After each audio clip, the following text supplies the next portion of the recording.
السلام عليكم، ازيكم عاملين ايه؟ يا رب تكونوا في احسن حال. النهارده هنعمل مع بعض بوريك الافران بحشوه الجبنه، وهنعمل بوريك هش وطري زي القطن واحلى من بوريك الافران بكتير. بس قبل ما نبدا الفيديو ما تنسوش تعملوا لايك للفيديو وتشتركوا في القناه. الاول هنسمي الله. معايا هنا كيلو دقيق مخبوزات ولازم يكون منخول الاول، وهضيف عليه معلقه كبيره بيكنج باودر، ومعايا هنا ظرف خميره دريم هضيفه على كيلو الدقيق او هتضيفي معلقه كبيره، وهضيف كمان 3 معالق كبار لبن بودر،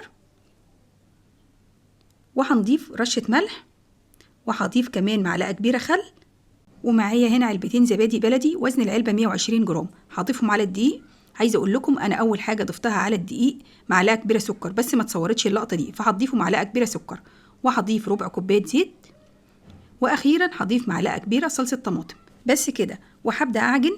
ومحضره كمان معايا ميه دافيه هعجن بيها، والميه لازم تكون دافيه، ما تكونش سخنه قوي علشان ما تموتش الخميره، وما تكونش بارده علشان ما تاخرش عمليه التخمير، تكون دافيه. وهضيف الميه بالتدريج وهعجن لمده ربع ساعه. انا مش عايزه العجينه تكون ناشفه معايا، بالعكس انا عايزه العجينه تكون طريه وبتلزق شويه في ايديا وتكون ناعمه جدا، علشان البوريك في الاخر يكون هش وطري جدا معانا. تمام؟ شايفين العجينه ما شاء الله طريه وناعمه جدا، وهو ده المطلوب. هحطها في البوله وهغطيها بستريتش راب وهسيبها لحد ما تخمر. افضل مكان نخمر فيه العجينه هو فرن البوتاجاز، بس اهم حاجه الفرن ما يكونش سخن. خلاص هغطيها بقى وهسيبها تخمر. العجينه خمرت وارتفعت معانا زي ما انتم شايفين، وهنزل بيها على الرخامه وهسويها الاول بايديا وبعد كده هقسمها على 4. شايفين ما شاء الله العجينه هشه وطريه جدا، وهو ده المطلوب لعجينه البوريك. جبت صينيه وهرش فيها رشه بسيطه خالص من الدقيق، وهكور العجينه كده واحطها في الصينيه. تمام؟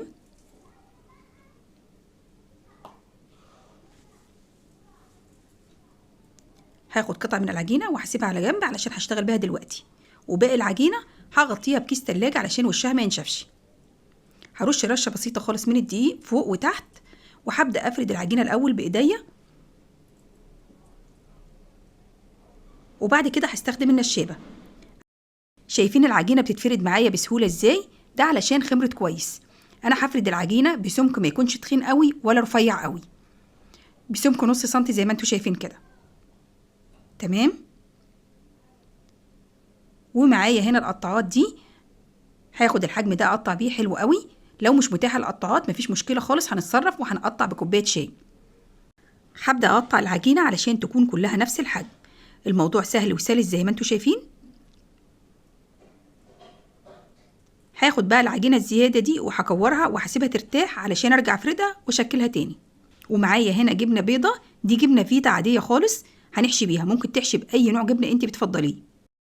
طبعا لازم نقطع الجبنه المكعبات كده علشان تكون سهل علينا واحنا بنحشي. هناخد قطعه من العجينه ومكعب من الجبنه، وهنقفل على الجبنه كده زي ما بنعمل القطايف بالظبط. ولازم نقفل كويس جدا على الجبنه علشان هنسيب البوريك يخمر مره تانية.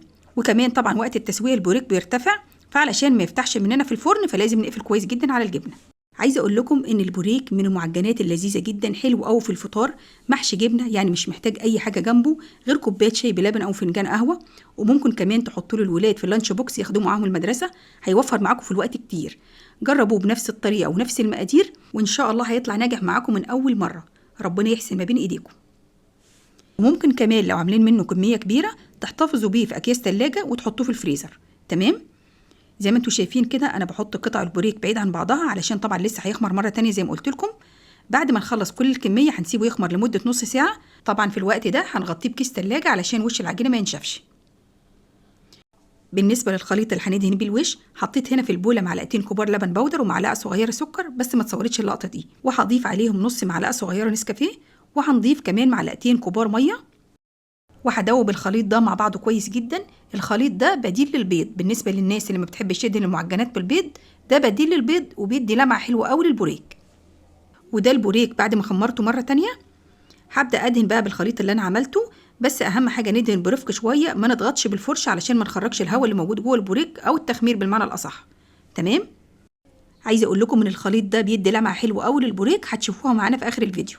بعد بقى ما ندهن الوش، لو حابين تحطوا حبه البركه او زعتر او سمسم زي ما تحبوا. انا النهارده هحط سمسم. بعد ما دهنت وش البوريك هبدا احط السمسم. في الوقت ده انا شغلت الفرن علشان يسخن كويس جدا قبل ما ادخل البوريك الفرن. بعد كده هدخل البوريك الفرن على الشبكه في النص على درجه حراره 200. لو عندك مروحه موجوده في الفرن هتشغليها من الاول.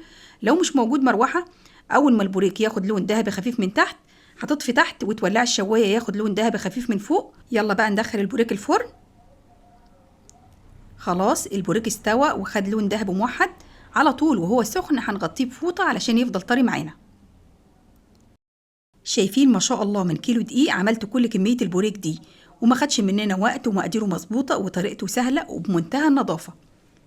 شايفين البوريك ما شاء الله قد ايه هش وخفيف وطري زي القطن كده. البوريك مش ناقصه حاجه خالص غير كوبايه شاي بلبن، ويكون احلى فطار واحلى عشاء، وبالهنا والشفا لكل اللي يجربه.